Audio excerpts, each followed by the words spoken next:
Restoring broken lives is needed today. Teaching to live and to forgive. Restoring broken lives with Jesus Christ. Restoring broken lives. Good evening, everybody. I am so excited. Welcome to Conversations with Cole. We are coming live from Houston, Texas, actually Missouri City, Texas, and we are excited about what's going on tonight. Let me just say that it is International Women's Month, March 1st through March 31st. Yes, it is. And Women's Month was created to celebrate those accomplishments of women that were always overlooked. So as we get ready today, y'all, I found some information. Guess what? Madam C.J. Walker was the first African-American woman as a self-made millionaire. But before her, in 1818, Elizabeth Kekeley was an accomplished seamstress and a fashion designer who lived in Virginia. Girl power. A slave that was free and actually designed a dress for President Abraham Lincoln's wife. Wow. Self-made entrepreneur, and I am here with another African-American female entrepreneur, Sheika Petteway. We're excited. How you doing tonight? I'm good. Yes. I'm excited to be here sharing here with you. I am excited. You all look at this. Y'all, I got a hard bag. You know, all old people need hard bags. Pioneering 7 leadership essentials for motivational leaders. I read this book in an hour. I was shouting. I was at my mom's house in New Orleans, and she was saying, "What are you reading?" Because I got so excited about the 7 essentials and what we need, and actually what it means to be a pioneer. So before I start, I always ask this question to all of my people that I interview, my African-American women. Tell me something about you. Something about me that that came to mind first. Being a mom. I'm a mom. I am a mom. I'm a mommy's mom. Listen, I mean, down from making snacks to going to football games, I love being a mom. I do. And so that is the first thing that popped to my mind. I'm a mom, I'm a wife. Listen, I love every moment of being a family girl. This entrepreneur stuff is great, Cole, but I do love my family. I do. And that is so awesome. Moms in business, y'all heard that? You know, she's a mom first, moms in business, moms writing books, and it is just awesome. Yes. So y'all, let's get into the book. Woo! First of all, y'all know this is also my spiritual daughter. Yes, I am. Y'all, she sent me her own questions. I actually sent you the questions And then she said you can use them or not. That's because she knows me. But I will still use some of your questions. The first thing the first thing, pioneering. How did you come up with just the title for the book, and what inspired you to write it? You know, when I came up with the title, it's because as God had been giving me things to do authentically, I didn't see some people doing it. Like, I started trying to research, and I didn't see people doing some of the things that I was dreaming about. Got it. Yes. And some of the things that I have accomplished, being the first person to do it that was in my family. I didn't have anyone else to sit with. Yes. And pioneering, that just started ringing a bell, because as I start researching, I'm thinking, okay, I want to go this direction, but I don't see anyone that I could talk to and say, could you teach me how to do that? You know, I'm doing this because I need to get paid, I get a job, but I want to develop trainings. I want to create things for specific groups of people and be able to sit down and do. So when I started writing, I was writing to a specific audience that sometimes when God is giving you something special and you feel isolated and alone, you can still pioneer, no matter what it is. Got it it. don't have Yes. to just be a female. It could be a male that's trying to do something for the very first time, and the other men around you and your family may not be the person that's doing it. You don't have that person, but you can still do it. Got it. Because pioneer just means to be the first one to go through and bring it to pass. And that is what's so good. And as I was reading the book, there were certain things that just stuck out to me. We were discussing it before we went on live. And those were some of the methods that you talk about, the acronyms that you use within the book that you just remember to help you to start a business. And that's what blessed me so much, because there were certain ones that just stuck out. And then also the book is full of quotes, and then some of her own quotes, which, listen, she said, I'm ready to start. It's time. Your time is now. Your time is now. And one acronym I wanted to discuss, just one of them out of many, is tell me about SWOT. Oh my goodness, a SWOT analysis. It's strengths, weaknesses, opportunities, and threats. It's when you sit down, because sometimes you'll get something and you just want to move on it. I used to be just ready to move, just do it, jump out there. But you'll get into a place where you find yourself going through cycles or of what you think is failures, right? Got it. And so, and I say think it's failures because everything you can use everything to learn as a stepping stone or a tool to be able to get where you need to go. Yes. So I like to use a SWOT analysis sometimes to center myself, sit down and look at a situation, or just look at myself. What in this specific area, what is my strengths? What I know I can do that it fits with who I am. It's not changing me. I don't have to be stuffy. My weaknesses. Opportunities is something that if I had a little more training and exposure, it could be a strength, right? Right. And my threats. Threats could be an attitude. You're trying to do this, but you do have an attitude problem. It's stopping you. And you need to be approachable. Yeah, you need to be approachable. So you have to be able to be self-aware and real with yourself and listen to the people that's around you. Got it. To really be able to do a SWOT analysis. I've done them with ministry, in ministry myself, with others, in business. It's just sitting down and really being honest and self-aware. And it's just become a good tool to use. And that's what I started doing. Incidentally, everyone, within the book, there are also different places where you can cite what are your weaknesses, what are your strengths, what are the opportunities that may be granted to you, and then what are your threats, what's going to come against you. Yeah. And one question that I stayed on in the book, developing your why. Oh. Because everybody has a business and it sounds good, it looks good, it's easy money, I could do this, but why? Your secret sauce. That's what I like to say. Your why is your secret sauce. A lot of people will start something, they see someone else doing it, like, oh, I can sell t-shirts. Yes. It's new, and it's a new phenomenon, especially with social media, because you get to see, and I could do that. She makes it look easy, but what is your why? What's your reason? When you have your why and it's in your heart, when you come to these points in your life where it's hard, like I've came to a point, I was doing my business, I had a baby. Got it. After all those years, listen, my son was 11. I started all over. It's like, my, I had to remember my why, y'all. Why you wanted to. Oh, yes. I could, there were moments where I wanted to throw in the towel.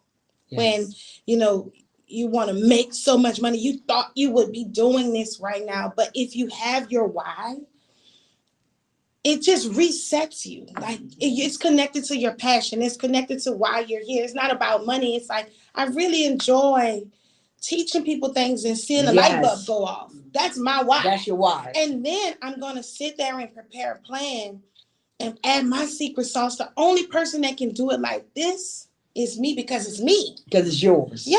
We can both sell t-shirts. It's ours, yes. But I have a sauce. That's it. Yes. And it's my flavor. So that's why it's important to know your reason. And your reason can't come from what everyone else is telling you your reason is. Yes. Like you have to know your reason, your why. You have to get your why together. And then the next thing, you talk about time wasters. You know, we'll start something and then we'll say we just waste time. So what are some of our time wasters? So I started thinking about what are my time wasters, and I just came up with maybe for me personally, excuses, or you know what, I'm gonna wait till tomorrow. I don't know. I need to do some more research. That's my personal time wasters. So tell us something about time wasters. You know, time wasters could be one of the biggest hindrances in us really producing.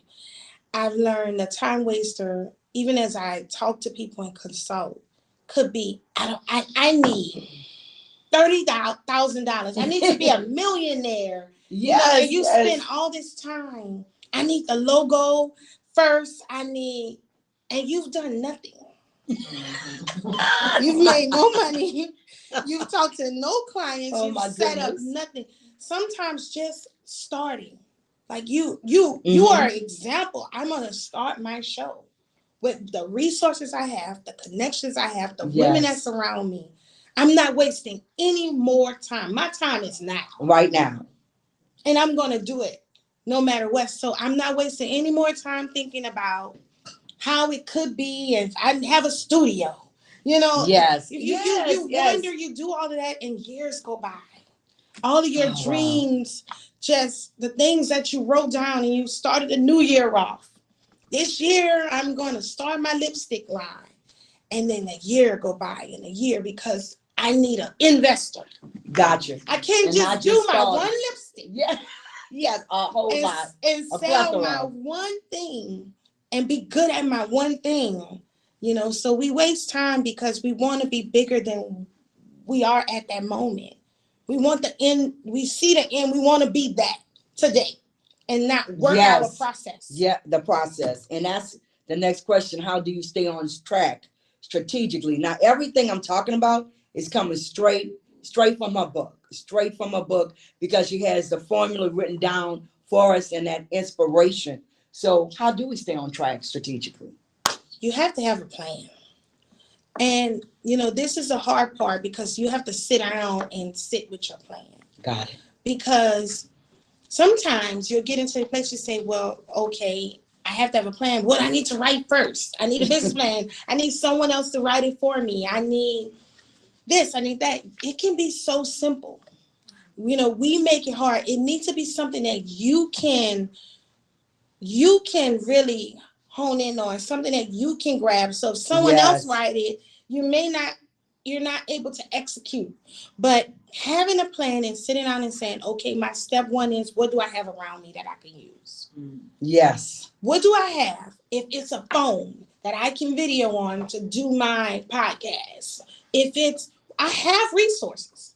I'm a pastor's wife. I have a location. The church. You got a location. You know what I mean? Yes. You know, sometimes you say, I need all of these things, but you literally have some things that is free to you that you can use to start your dream. Yes. And we throw that to the side and we don't put that in a plan because, you know, we just kind of get off track. So to stay on track is to really write it down and kind of commit to it. One thing I would say, do something once a day toward your goal. You don't have to go and do 10 things, but I can guarantee you, if you do one thing a day, you've done 30 things in a month. Yes, indeed. You're a bad girl. One thing. I mean, you know, if you can just start, and I that's how I started, one thing, and then just, okay, now I can add two. I'm increasing my capacity as I go. I'm not trying to run fast. I'm trying to be steadfast. So if something come my way, I can still stand because I can still do this one thing. Yes. Even if there is a storm that comes, I can sustain. You know, so that's where I am with my plan. I try my best to just do what I need to do. And, you know, sometimes the plan don't just go that way. I mean, and you start over. Yeah, you do what you need to do. And that was one of the threats she was talking about. There may be threats. There may be, also in the book she talks about, there may be some roadblocks. Oh. But you just keep going even though those roadblocks are right there. And I love what you said on page 32. Yes, I can. I will win. I'm a finisher. Today I will begin. And that just speaks for itself. And as you know, Elder Petteway just said, she said she passed away. I could say it like that, right? Elder Petteway, she just said, First Lady Petteway just said that, listen, you can do it. You can do it and make it yours. Make it yours. And listen, the scriptures that you use. I'm gonna go to one, you all. She already said, write the vision and make it plain. Y'all heard her say that just kind of without saying what the scripture was. And I'm going back because I'm trying to find it myself. Luke 14:28. Because within the book, she has, as I said, she has quotes from famous people. She has quotes from herself because she's famous, and also from the Word of God. Luke 14:28. Suppose one of you wants to build a tower. Won't you first sit down and estimate the cost to see if you have enough money to complete it? Count the cost. Yes. Have to count it. Why we have to count the cost? Have to count the cost. You have to, and I'm a big believer of faith, walking by faith. I do. I trust God. I believe, and this is all a part of the process. It's not you don't have to choose. Faith is counting the cost. That's right.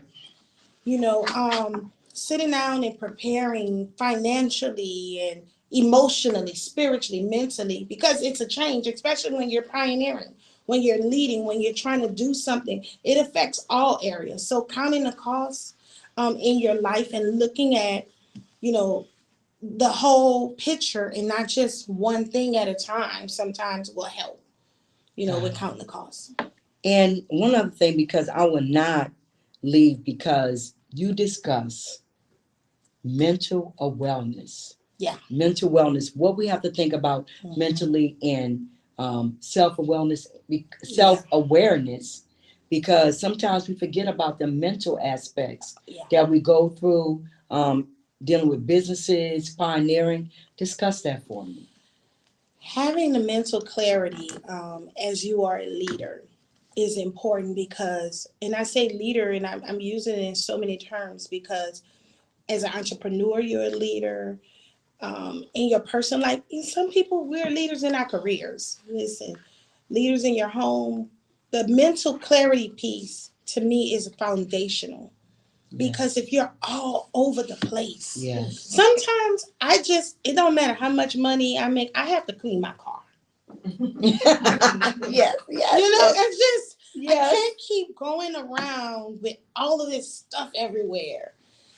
Just clean my car and I'm in a better mental space to drive, to think, to pray, to reset my mind, and to get into a better mental state. Things will pull on you from all different directions. If you're not mentally clear, you will run at this deal and then run over here and then be off focus to what you really wanted to do in the first place of what God has spoken to you, because you're not mentally clear, because people will see you doing something and say, you should do this, and this will be an awesome idea because they see you're gifted. But if you are self-aware, mentally clear, listen, I'm not called to that area. It's a great idea. And yes, I may be a millionaire overnight, whatever the case may be. It's not for me because I understand mentally where I am, what I can do. And when God is trying to stretch me, it'll be it'll be confirmation. And I'm not just out there doing all this stuff. So mental clarity to me is important. It's a foundational piece in any aspect of being a leader. And any millionaire I've met and sat with, they're calm. Yeah. They're not just happy to spend money or just running around swiping cards. They're mentally clear on what's about to happen. No, I'm going to think on it. I understand you have a great idea, but give me a couple of days. And that is the perfect segue. And y'all, I am using my stuff because I had somebody, my producer, who got this together for me. So I want to let her know, I'm using my card. And that's a perfect segue because of what we just discussed. In chapter 4, you talked about how essential it is to have a healthy support system. Your quote is, listen, you got to have a sidekick. Oh, yeah. You also talk about what you call the aid, encourager, challenger, and reflector. Can you expound on that for us? Just a bit. Has an aid. I call it sidekick. Your Batman And Robin. and Robin. You have to have someone that can actually assist you. It's simple. Some things I just need help, and it's okay. Um, that encourager. I always when I say the word, I just see my sister. My sister is a cheerleader. You know, I can say, oh, I got an award. She is cheer. You have to have Somebody an encourager because when times get hard, they disposition don't change. They're just a cheerleader. Gotcha. You know, they're like, you're down. What? Yeah. You know, they have a cheer for you. They're like, let's get out. Let's go. You know what? We should go to that event anyway. You know, they're not like, writing for you. You know, they're like, they're cheering. Yes. You have to have a challenger. I have my best friend. She's a psychiatrist by trade. You know, like that's her career, a psychotherapist, and she's just sit there in this nature. She'll say, "So is that good for you?" And I'm sitting there like, you know what? It's not good for me, but I really want to do it. I brought it to you because I need somebody to co-sign this terrible idea, you know, because I want to do it. She's like, but that's not, you know, what you really want. It's a challenger, you know, like, that's going to be honest. And you know, when people get those type of people, they say, oh, they're haters. You can't be healthy with all yes men around you. I got you. Somebody has to challenge you. And then you have the reflector. Reflector, that's my husband. He's a person I can talk to, and he would just help me some questions. He'll ask me open-ended and just help me reflect. And then I'll reset and I was like, oh yeah, that is a great idea. I was about to throw that out. And he's like, you know, I just wanted you to work through it, but I think you should still do it. Right. You know, and someone that's just going to help you reflect, and they don't add pressure. They don't add weight. It's a safe place. They're not going to take your $1 million idea. So you have to watch who you reflect with. Wow, yes. Because if you reflect with the wrong person and it's not a safe place, then out goes your ideas. Take your stuff. Out goes your creativity. You know, I come up with creative stuff all the time. So I have to have a safe person, a safe place to be able to just talk. We could just be talking and he's like, wait, hold on, you should write that down. You can't keep throwing away those type of things in the air. Or, you know, because my mind will work a certain way. If I'm giving him something, he's like, wait, because I think I can work that. You know, so someone you can reflect with is good. Having the right circle of people. Yes. No matter what you're trying to do, you need a good circle. And you have to know who's on your team, who's in your area. And it's got to be safe for you to have that to keep evolving. I like that. To keep evolving, because you got to keep doing what you need to do. And there's so much in the book. And I need to ask you this. What advice would you give to someone who's saying, I'm about to start a business. What do I need to do? I would say, you want to start your business, to sit and determine your why. Why do you want to do this? When do you want to do this? What resources you have available to start and test what you want to do. But reflect, sit down, determine a good timing for yourself. And you may not, do it all. You may have to have it broken down because life is lifing right now. And the math is not mathing. Whatever it is, not stop, don't quit. I gave the tip earlier, doing one thing a day toward your goal, but not just putting it away and saying, oh, not a good time, but actually working through it. And so I would say start there. Start with planning, getting yourself together, what you really want, and work from there.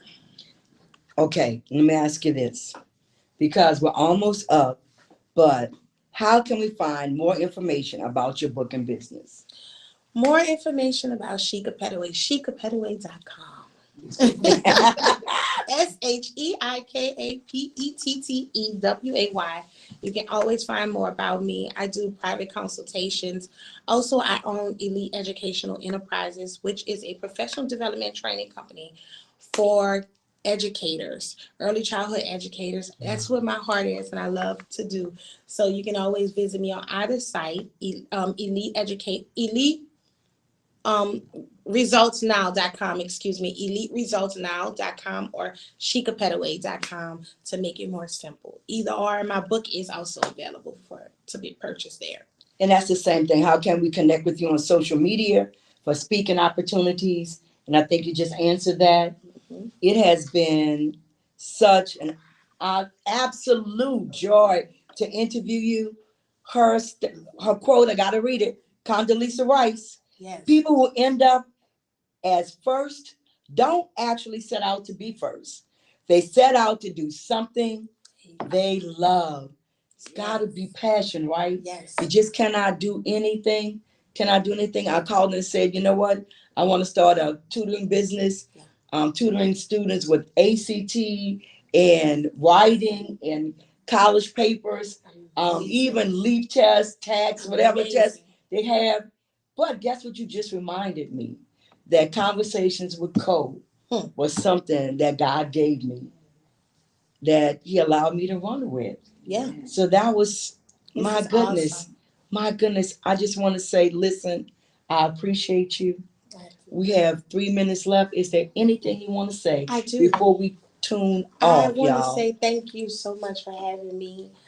This means the world to me. Oh my goodness. It means the world to me because I've sat at your feet since I was 11 years old.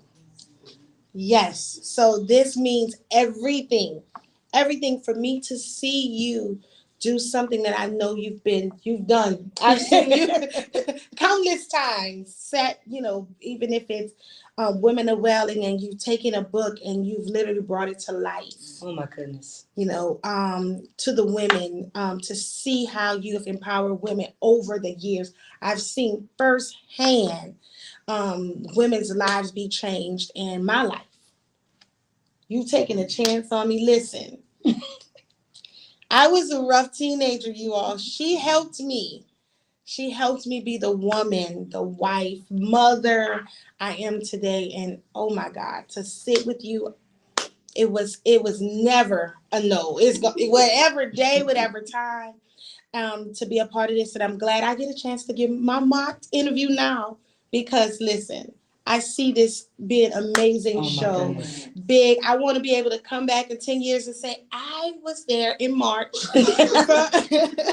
for Women's International Month. Okay. Yes. So I know it's March and it's 10 years from now. I want to come back. So that's what I want to say. Thank you so much. And I'm honored to sit again at your feet and watch you do it. I watched the show. Listen, I'm not just doing this today, but I actually watched this show. And I love it. And so just the diversity, everything about it. You're not supposed to make the person who interviews you cry. And I am in tears. Just want to say I love you so much. Oh my goodness, y'all. I'm just giving you a quick hug. Watch Conversations with Cole. It has been amazing. Again, pioneering 7 leadership essentials for innovative. Y'all see, I tell you, innovative leaders. Sheika Petteway. Yes. It is a treasure. Thank you so much.